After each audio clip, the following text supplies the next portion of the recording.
이 세상을 살고 있는 사람들은 모두가 행복하게 살고 싶어 합니다. 행복하게 살기 위해서 공부도 하고, 행복하게 살기 위해서 결혼도 하고, 직장 생활도 하고, 사업도 하고, 이런 모든 것이 다 행복하게 살기를 원해서 그렇게 하는 것이라고 볼 수 있습니다. 그런데 지난번 신문에 우리 한국 사람들이 얼마나 행복을 느끼고 사는가, 그걸 조사를 해봤는데 10명 가운데 3명만 행복하다, 그렇게 응답을 했다고 합니다. 조금 다행인 것은 다른 종교를 가진 사람들보다 기독교 신자들 가운데에는 그래도 행복하다고 하는 사람이 4사람이었다고 합니다. 40%가 행복하다, 그렇게 응답을 했다고 하는 것이죠. 그럼 우리 기독교 신자들 가운데 6사람이 행복하다고 느끼지를 못한다, 그런 얘기인데, 우리가 교회를 다니고 예수를 믿고 신앙생활 하는데 어떻게 우리가 행복을 느끼지 못할까? 우리는 당연히 행복하게 살아야만 마땅한데 왜 행복하지 못할까라는 의문을 품게 됩니다. 여러분, 우리는 행복이라고 하는 것을 소유에서 찾으려고 하면, 환경에서 찾으려고 하면 우리는 행복하게 살기가 쉽지 않습니다. 아마 행복하지 않다고 하는 7사람들 가운데에는 세상적으로 볼 때 배울 만큼 배웠고, 또 재물도 가질 만큼 가졌고, 또 세상에서 출세를 했다고 하는 사람들도 그 속에는 포함되어 있을 것입니다. 그러니까 우리가 이 환경에 의해서 행복을 찾는 사람은 많이 가졌든지 못 가졌든지 상관없이 행복을 느끼기가 어렵습니다. 그러면 행복이라고 하는 것이 뭔가? 우리가 행복하게 살아야 되는데, 행복하게 사는 것이 이게 정상적인 삶인데 행복하지 못하는 이유가 어디 있는가? 우리 마음속에 진정한 기쁨이 없고 진정한 감사가 없을 때 우리는 행복하지 못한 것입니다. 아무리 많이 가지고 살아도 기쁨이 없는 삶을 사는 사람은 행복하다고 말을 못합니다. 그러니까 우리가 이 세상적인 환경이 조금 열악해도, 남과 같이 많은 것을 가지고 있지 못해도, 배우지 못했어도, 또 세상에 출세했다는 사람들 같이 그렇게 되지 못했어도, 우리가 진정으로 우리 마음속에 기쁨이 있고 우리 마음속에 행복함이 있다고 하면은, 우리 마음속에 감사함이 있다고 하면은 우리는 행복한 삶을 사는 사람이 될 수 있습니다. 자, 그러면 이 기쁨이라고 하는 것, 이 감사라고 하는 것이 어디서부터 오는 것입니까? 환경을 통해서 기쁨을 기대하고 감사를 기대한다고 하면 경우에 따라서 잠깐은 있을 수 있습니다. 그러나 그것이 진정한 의미에서 기쁨이 못 되고, 또 이 세상에서 그것이 계속 지속되지를 못하기 때문에 우리는 거기서 기쁨을 찾고 감사를 찾으려고 하지 않고, 진정으로 우리가 기뻐할 수 있는 것은 예수 그리스도를 만나게 될 때, 예수 그리스도를 만나게 됐을 때 우리는 정말 기쁨을 맛볼 수가 있고 정말 감사하는 삶을 살 수가 있습니다. 사도 바울께서 로마 감옥에 갇혀 계실 때에 그 환경은 너무너무 열악한 환경입니다. 감사할 수 있는 조건이라고는 아무것도 없는 그런 환경 속에 있을 때 소위 기쁨의 서신이라고 하는 빌립보서를 쓰셨습니다. 빌립보서 4장에 보니까 기뻐하라, 내가 다시 말하노니 기뻐하라고 말씀을 하셨습니다. 사도 바울께서 그 감옥 속에 갇혀 있음에도 불구하고 우리 사도 바울은 예수 그리스도를 만난 기쁨, 예수 그리스도의 귀한 복음을 전하는 그 기쁨이 있었기 때문에 바로 우리를 향해서 너희는 기뻐하라, 다시 말하노니 너희는 기뻐하라고 그렇게 말씀을 하실 수가 있었던 것입니다. 그럼 오늘 대강절 주간을 지내면서 우리는 정말 예수 그리스도를 만나는 그런 체험을 통해서 진정으로 우리가 기뻐하는, 기쁨을 맛볼 수 있는, 그리고 우리 속에서 진정으로 우러나오는 감사가 우리 속에 가득해지는 이런 놀라운 은혜가 오늘 이 시간에 임할 수 있기를 주의 이름으로 축원합니다. 나사렛에 살고 있었던 마리아에게 천사가 나타났습니다. 그리고 그에게 예수를 잉태하게 될 것을 이제 알려줍니다. 그때 이 마리아가 말합니다. 나는 남자를 알지 못하는데 어떻게 이런 일이 있을 수 있습니까? 그때 가브리엘 천사가 이렇게 말합니다. 성령이 임하시고 하나님 지극히 높으신 이의 능력이 너를 덮으리니 대저 하나님은 능치 못함이 없으시다고 하는 말씀을 전했을 때에 그가 그 말씀을 듣고, 그리고 예를 들어 말합니다. 너희 친족 가운데 엘리사벳이라고 하는 친족이 있지 않느냐. 그 친족이 임신을 할 수 없는 나이였지만 아기를 잉태한 지 벌써 6개월이 됐다. 대저 하나님 능력은 못하심이 없다. 이루지 못하심이 없다. 그렇게 말했을 때 마리아가 주의 여종이 오니 주님 말씀대로 되기를 원합니다 하고 그 수태고지를 이제 받아들이는 그런 장면이 나옵니다. 그래서 그 성령이 임하시고 지극히 높으신 이의 능력이 그 마리아를 덮게 되니까 순간적으로 마리아는 잉태를 하게 됩니다. 아기 예수를 잉태하게 됩니다. 그리고 이 마리아는 과연 그 엘리사벳, 그 나이가 많은 할머니가 정말 그 천사가 가르쳐 준 대로 잉태를 하고 6개월이나 됐다고 하니까 너무너무 기쁘기도 해서 그가 저 유대 산골에 살고 있는 엘리사벳 집으로 찾아갑니다. 엘리사벳 집에 찾아가서 대문에 들어가서 샬롬 인사를 할 때에 그 엘리사벳 태중에 있는 아기 세례 요한이 바로 마리아의 태중에 잉태되어 있는 바로 그 아기 예수를 만나게 될 때에 너무너무 기뻐서 기뻐 뛰놀았다고 그렇게 성경이 기록하고 있습니다. 6개월 된 그 아기가 뭘 알겠습니까? 그런데 이 아기가 이미 성령으로 역사하심으로 그 아기 세례 요한은 아기 예수님, 이제 갓 잉태가 된 그 아기 예수를 보고 너무너무 기뻐했다는 거죠. 그래서 엘리사벳이 이렇게 말합니다. 여자 중에 내가 복이 있도다. 지금 마리아에게 하는 얘기입니다. 내 태중에 있는 아기도 복이 있도다. 아기 예수님에게 복이 있다고 말하면서 보라, 내가 문안하는 그 소리가 내 귀에 들릴 때에 이 내 아기가 내 복중에서 기쁨으로 뛰놀았도다. 기쁨으로 뛰놀았도다. 그러면서 엘리사벳이 성령이 충만해서 이렇게 말합니다. 주께서 하신 말씀이 반드시 이루어지리라고 믿은 그 여자에게, 바로 마리아에게 복이 있도다. 하나님의 말씀이 그대로 이루어지는 것을 믿음으로 받아들였 바로 그 마리아, 복이 있다. 여러분, 우리가 하나님이 우리에게도 말씀하실 때가 있는데 그 말씀을 할 때에 우리가 그 말씀이 내가 처한 환경이나 상황이나 조건에 비해서 도저히 안 될 것 같은 말씀이라도 그 말씀이 하나님 말씀이기 때문에 그 말씀을 믿음으로 받아들이고 아멘하는 그 심령 속에는 복이 있다는 것입니다. 하나님 말씀이 믿어지는 것이 이게 복인 줄로 믿습니다.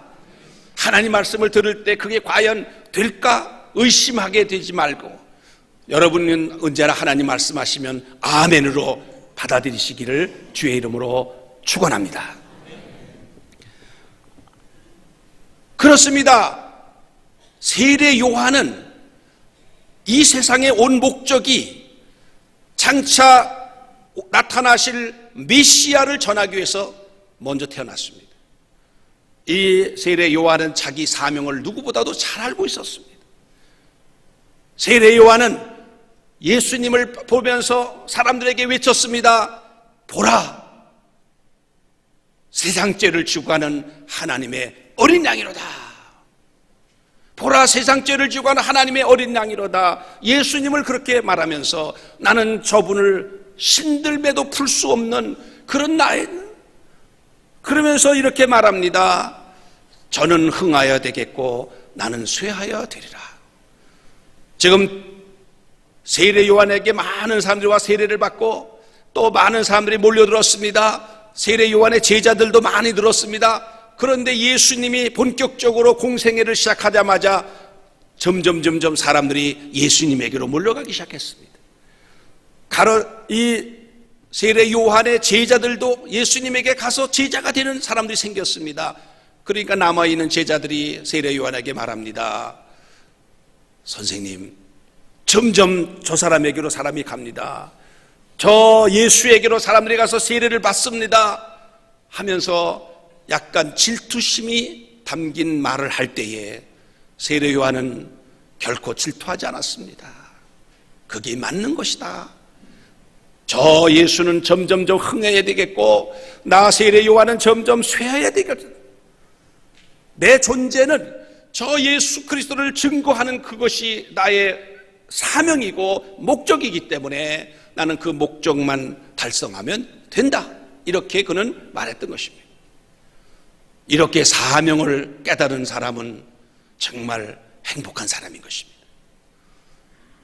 여러분, 우리가 예수 그리스도를 만나게 되고 그 예수 그리스도를 만나는 경험을 통해서 우리가 확실하게 깨달을 수 있는 게 뭐냐 하면 내가 왜 공부를 해야 되는지, 내가 왜 직장 생활을 해야만 되는 것인지, 내가 왜 사업을 해야 되는 것인지, 내가 왜 가정을 이루고 남편이 되고 아내가 되고 부모가 되고 자식이 되어야 되는 것인지 확실한 이유를 깨닫게 되는 것입니다. 그래서 우리가 예수 그리스도를 만나게 되면 예수님이 주시는 그 기쁨도 말할 수 없이 크지만은 내가 어떻게 살아야 되는가, 하나님의 영광을 위해 사는 것이다. 나의 인생의 목적이 확실하게 정해지는 것입니다. 인생의 목적을 알지 못하고 그럭저럭 하루하루를 살아가는 사람이 되면 안 됩니다. 그저 물결 치는 대로 바람 부는 대로 이리 밀리고 저리 밀리고 그런 인생을 살아가면 안 되는 것입니다. 예수 그리스도를 만나면 확고해집니다. 내가 공부하는 이유도 확고해지고 내가 직장 생활하는 이유도 확고해지고 내가 사업하는 것도 확고해지고 내가 사는 목적이 확고해지는 거예요. 그런 사람이 행복한 사람인 것입니다. 사랑하는 성도 여러분, 여러분의 자녀들에게 공부해라 그렇게 말하기 전에 왜 공부를 해야 되는지, 공부해야 될 이유를 가르쳐 줘야 되는 거예요.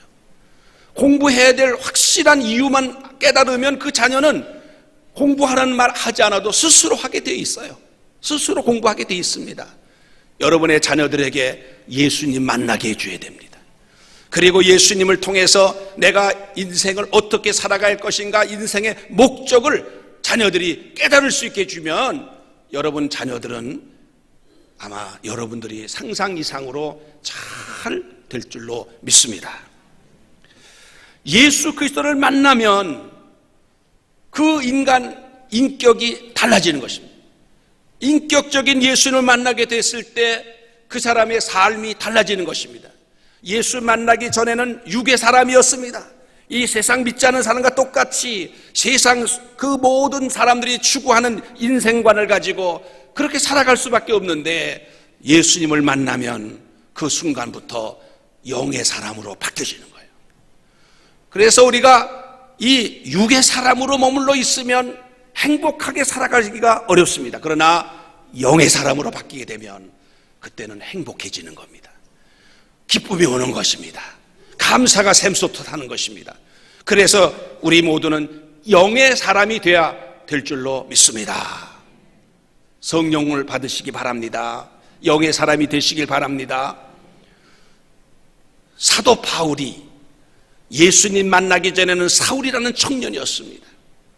그는 예수 믿는 사람을 잡아서 감옥에 가두기도 하고, 스데반 집사님이 돌에 맞아 순교당할 때 돌 던지는 사람들의 겉옷을 맡아서 잘한다 잘한다 응원했던 사람이고, 저 시리아의 다마스커스에 기독교 신자들이 많이 지금 피신해 있다고 하는 정보를 듣고 저들을 잡아다가 감옥에 집어넣어야 되겠다, 체포영장을 받아가지고 지금 시리아로 가는 그 사울이라는 젊은이가 그 가는 길을 위해서 부활하신 예수님을 만납니다. 부활하신 예수님을 만났을 때에 왜 예수님이 사울이라는 청년을 만났을까요? 내가 이 청년을 내 그릇으로 써야 되겠다, 이방인에게 복음을 전하는 사도로 써야 되겠다, 그런 마음을 가지셔서 예수님은 특별히 사울이라는 청년을 만나셨습니다. 그리고 이 사울이 예수님을 만나니까 완전히 달라졌습니다. 반기독교인이었던 사도 바울이 이제는 복음을 전하는, 예수를 전하는 사도가 됐습니다. 그래서 시리아 다마스커스 그 회당에 들어가서 그는 이렇게 외칩니다. 예수는 하나님의 아들이십니다. 사람들이 처음에는 믿지 못했어요. 아니, 저 사람이 우리들 잡으려고 분명히 왔는데 오히려 저 사람이 예수는 하나님의 아들이라고 얘기하다니 이거 거짓말해 오는 거 아닐까, 우리를 색출하기 위해서 일부러 저러는 게 아닐까 의심도 받았습니다. 그러나 사도 바울은 진심이었습니다. 그리고 그는 예수를 전하기 시작했습니다. 예수 만난 기쁨이 너무 컸고 예수를 전하는 것이 너무나 귀했고 그 사명을 깨달았기 때문에 그는 일생 동안을 그 예수를 전하는 일에 자기 전 생애를 바쳤습니다. 그래서 마지막에 그는 예수의 이름으로 순교를 당하는 자리까지 갔습니다. 여러분, 우리는 그렇게까지 우리 주님이 요구하지는 않으실 겁니다. 그러나 여러분들 주님을 만나게 되면 여러분들이 지금 있는 그 삶의 자리에서 내가 어떻게 살아야 되는가를 가르쳐 주실 것입니다. 깨닫게 해 주실 것입니다. 그래서 예수 그리스도 만나는 이 체험은 반드시 있어야 되는 것입니다. 여러분, 예수 만나는 경험이 없이 신앙생활 한다는 것은 굉장히 힘듭니다. 억지로 교회도 가야 되고 억지로 예배도 드려야 되고 그런 생활을 할 수밖에 없습니다. 그러나 여러분들이 예수님을 만나게 되면 그 예수님이 얼마나 귀한지, 그 예수님이 얼마나 나를 사랑하시는 분이신지, 그 예수님 속에는 이 모든 것이 포함되어 있습니다. 천지 만물이 다 예수님에게서부터 나오고 예수님으로 말미암고 다 예수님에게로 돌아간다 그랬어요.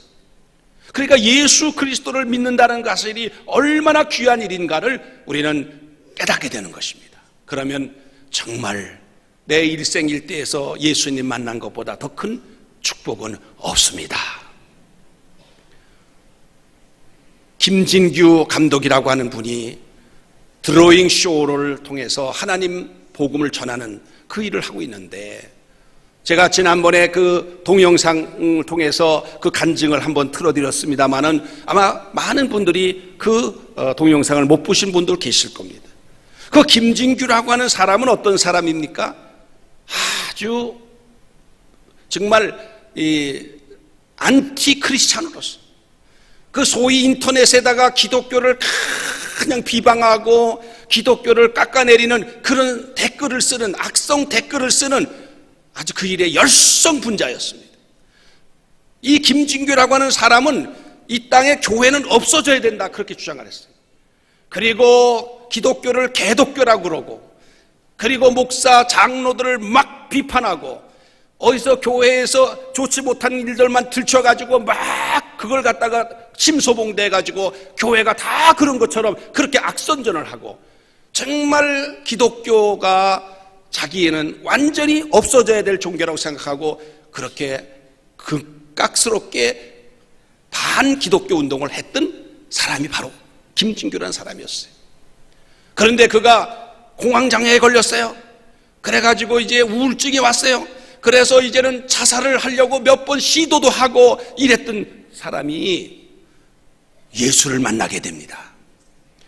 예수 그리스도를 만나는 순간에 김진규 감독은 공황장애를 깨끗이 고침받는 이런 은혜를 받게 됩니다. 그리고 자기는 지금까지 드로잉 쇼라고 하는 것을 해보지도 않은 사람이었습니다. 뭐 그림을 잘 그리는 사람도 아니었습니다. 그런데 주님께서 너는 이 일을 통해서 내 영광을 드러내라, 주님이 말씀하시는 거예요. 그래서 그는 그 주님의 그 말씀을 따라서 이제 드로잉쇼라고 하는 그림을 그리기 시작을 했는데, 기가 막히게 하나님이 그에게 은혜를 주시고 놀라운 간증거리를 주시고 그렇게 하시는 거예요. 예수님 만나면 이렇게 사람이 변하는구나. 아마 여러분 오늘 잠깐 그 마지막 부분에 이 1시간짜리지만 끝에 부분 몇 분 여러분 한번 동영상을 통해서 한번 김진규 감독의 강을 한번 들어보시겠습니다.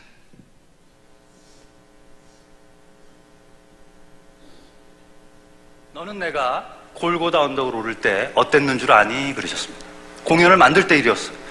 얼마나 고통스러우셨겠어요. 가시관에 막 찔리고 괴로우셨을 텐데, 아니다, 나는 사실 미소 짓고 있었다. 그렇게 아픈데 미소를 짓는다고요? 이미 그 순간 너희들에게 이룰 수 있는 모든 것을 다 주었기 때문에 사실 비로소 나는 그때 미소 지을 수 있었다. 너는 숨겨진 나의 미소를 그려야 한다라고 말씀하셨어요. 그러면서 옆모습을 탁 보여주셨습니다. 그것이 바로 다 이루었다라고 하는 제 공연 중에 한 장면입니다. 공연에는 뭐 여러 가지 어떤 특수 효과가 있지만 지금 이 자리에서 제가 그날 그렸던 그분의 숨겨진 미소를 여러분들에게 그림으로 보여드리도록 하겠습니다. 음악을 좀 부탁드립니다.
주님께서 제게 말씀해 주신 얘기 중에 이런 게 있습니다.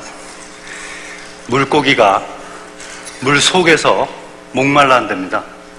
여러분, 이게 무슨 얘기일까요? 물고기가 물 속에서 목말라요 이러고 있답니다. 제가 어느 날 생각해 봤죠. 나에게 가장 큰 고통은 몇 개가 있나? 세보니까 한 12개 정도 고민하는 게 있는 것 같아요. 괴로워하는 게. 나에게 기쁜 것은 몇 개가 있나 생각해 봤습니다. 끝이 없어요. 너무 많아요. 해볼까요? 자, 손가락 움직이죠. 두 번째 움직이고, 세 번째 움직이고, 네 번째 움직이고, 손목도 돌아가고, 허리도 돌아가고요, 목도 돌아가고, 어깨도 움직이네요. 발도 움직이고, 이렇게 하면 하루 종일 합니다. 여러분, 이 모든 것이 당연한 걸까요? 아닙니다. 사실은 당연한 거 아닙니다. 여러분, 오늘 여러분들이 집에 갔는데 늘 보던 가족들이 있어요. 여기 오니까 늘 뵙던 담임 목사님도 계시고, 늘 뵙던 집사님, 권사님, 장로님, 늘 보던 분입니다. 이게 당연한 걸까요? 아닙니다. 사실 당연한 거 아닙니다. 대한민국에 일어나는 사건, 사고가 하루에도 얼마나 많은 줄 아세요? 그런데 우리는 이분들을 다시 보고 있습니다. 여러분들의 가족을 다시 보고, 사랑하는 아이들을 보고, 형, 누나, 동생을 보고 있는 겁니다. 이거는 매일매일 우리가 알지 못하는 어마어마한 축복을 지금 완전히 우리는 뒤집어 쓰고 있습니다. 오늘 여러분들이 이 3부 예배에 이렇게 와서 앉아서 예배 드리는 것, 이게 그냥 저절로 그냥 당연한 것 같이 생각하십니까? 이게 하나님의 큰 은혜인 줄로 믿습니다. 이렇게 서로 좋은 우리 같은 성도들을 만날 수 있다는 거, 그리고 하나님의 몸된 교회에서 이렇게 하나님 앞에 예배를 드릴 수 있다고 하는 거, 이거는 놀라운 하나님의 축복인 것입니다. 우리는요, 물속에서 사는 물고기가 목말라 하는 것처럼, 혹시 예수님의 그 엄청난 사랑 속에서 우리가 살아가면서도 그 사랑을 느끼지 못하고 깨닫지 못하고 우리가 기쁨을 잃어버리고 살아가지는 않고 있습니까? 우리는 주님의 그 놀라우신 은혜와 사랑 가운데 지금 살고 있어요. 그 놀라운 은혜와 사랑을 우리가 누리며 살고 있어요. 우리는 매일매일 순간순간 감사하며 살아야 됩니다. 기뻐하며 살아야 됩니다. 그럼 우리 행복하게 살 수 있는 것입니다. 행복이 딴 데 어디 있는 게 아닙니다. 바로 이 자리에 있습니다. 여기에 성령으로 와 계신 예수 그리스도를 여러분이 만나십시오. 예수님을 인격적으로 만나십시오. 예수님이 주시는 기쁨을 맛보십시오. 예수님을 통해서 감사를 여러분 심령 속에 풍성해 가지시기 바랍니다. 그러면 우리 모두는 행복하게 살아갈 수가 있습니다. 우리 모두 이런 은혜가 있으시기를 주의 이름으로 축원합니다. 축원합니다. 기도하겠습니다. 자비로우신 아버지 하나님, 주님의 은혜와 사랑을 감사합니다. 우리가 이렇게 살아있고 이렇게 몸된 교회 나와서 예배 드릴 수 있는 것, 하나님의 놀라우신 은혜요 사랑인 줄로 믿고 감사합니다. 하나님 아버지시여, 우리는 이 시간에 하나님을 만나게 하여 주시옵소서. 예수님을 만나게 하여 주시옵소서. 그래서 우리 예수 그리스도를 통해서 주시는 그 말씀을 통해서 위로로 받게 하시고 힘을 얻게 하시고 하나님의 크신 사랑을 체험하게 도와주시옵소서. 예수님의 이름으로 기도하옵나이다.